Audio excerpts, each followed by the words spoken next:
Hi, students. So I'm going to read second chapter of Matilda. This is titled Mr. Wormwood, the Great Car Dealer. So this you can use for your 20 minutes of reading or listening. If you have it or you can check it out somehow, that would be great if you could follow along. I don't have extra copies, so if you want to just listen, that's great. I get to still read with you. Okay, so this is called Mr. Wormwood, the Great Car Dealer. Matilda's parents owned quite a nice house with 3 bedrooms upstairs, while on the ground floor there was a dining room and a living room and a kitchen. Her father was a dealer in second-hand cars, and it seemed he did pretty well at it.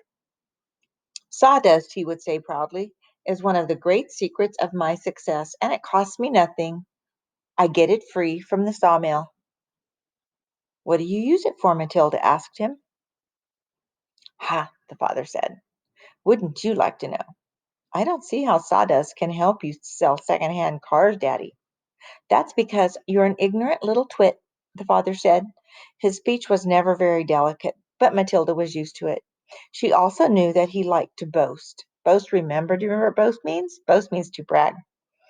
That he liked to boast, and she would egg him on shamelessly. You must be very clever to find a use for something that costs nothing, she said. I wish I could do it.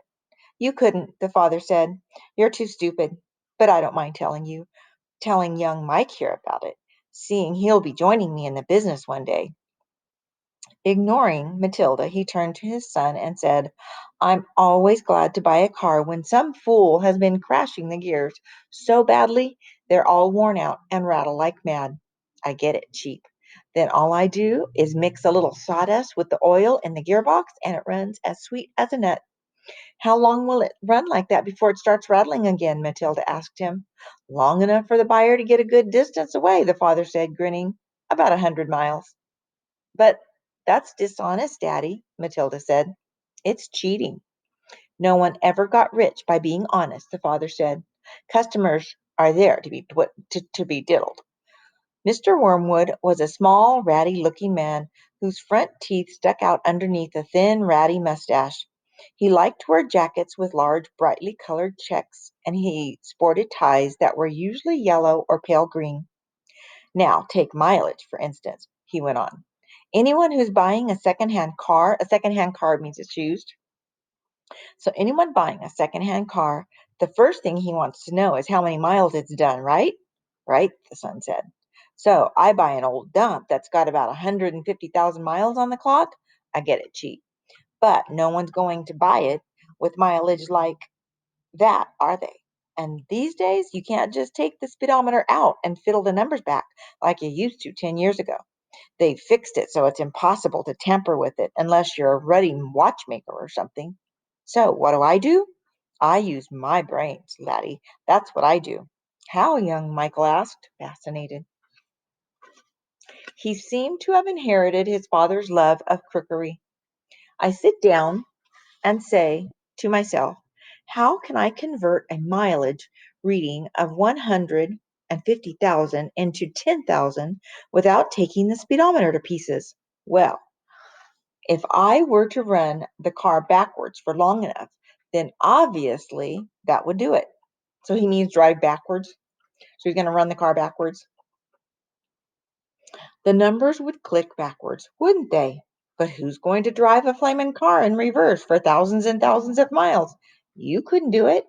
Of course you couldn't, young Michael said. So I scratched my head, the father said. I use my brains. When you've been given a fine brain like I have, you've got to use it. And all of a sudden, the answer hits me. I tell you, I felt exactly like that other brilliant fellow must have felt when he discovered penicillin. Eureka, I cried. I've got it.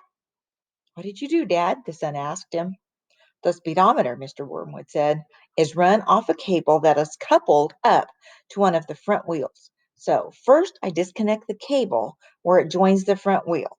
Next, I get one of those high-speed electric drills and I couple that up with the end of a cable in such a way that when the drill turns, it turns the cable backwards. You got me so far? You following me? Yes, Daddy, young Michael said. These drills run at a tremendous speed, the father said.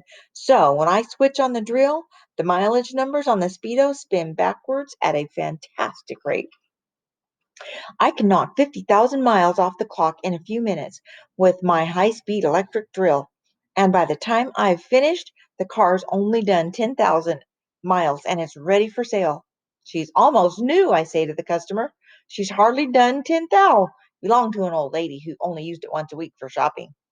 Can you really turn the mileage back with an electric drill? Young Michael asked. I'm telling you trade secrets, the father said.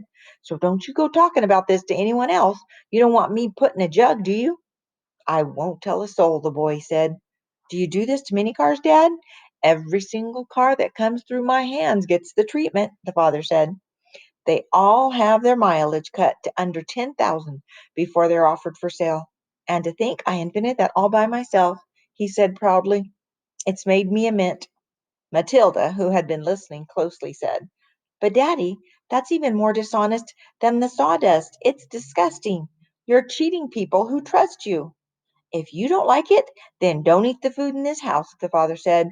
It's bought with the profits. It's dirty money, Matilda said. I hate it. Two red spots appeared on the father's cheeks. Who the heck do you think you are? He shouted. The Archbishop of Canterbury or something? Preaching to me about honesty. You're just an ignorant little squirt who hasn't the foggiest idea what you're talking about. Quite right, Harry, the mother said. And to Matilda, she said, You've got a nerve talking to your father like that. Now keep your nasty mouth shut so we can all watch this program in peace. They were in the living room eating their suppers on their knees in front of the telly.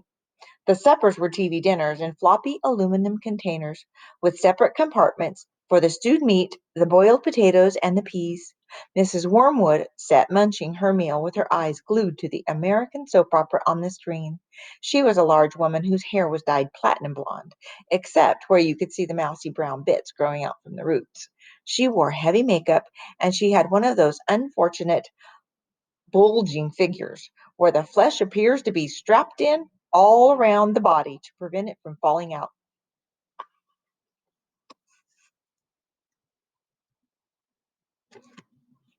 So you can see them all eating their TV dinners. They're not very nice to Matilda, huh? Mummy, Matilda said, would you mind if I ate my supper in the dining room so I could read my book?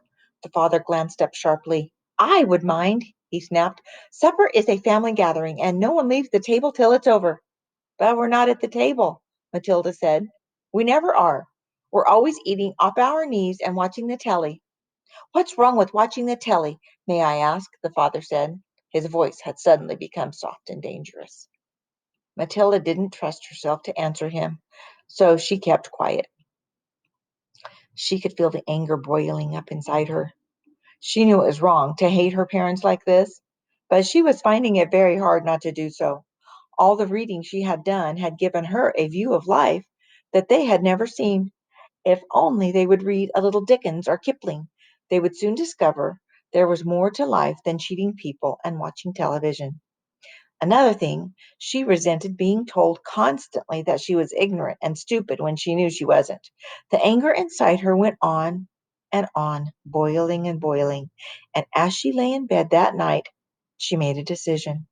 She decided that every time her father or mother was beastly to her, she would get her own back in some way or another.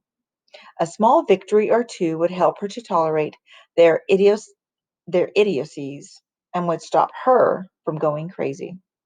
You must remember that she was still hardly 5 years old, and it is not easy for somebody as small as that to score points against an all powerful grown up. Even so, she was determined to have a go. Her father, after what had happened in front of the telly that evening, was first on her list. So you can see her father getting really angry at her. And poor little Matilda.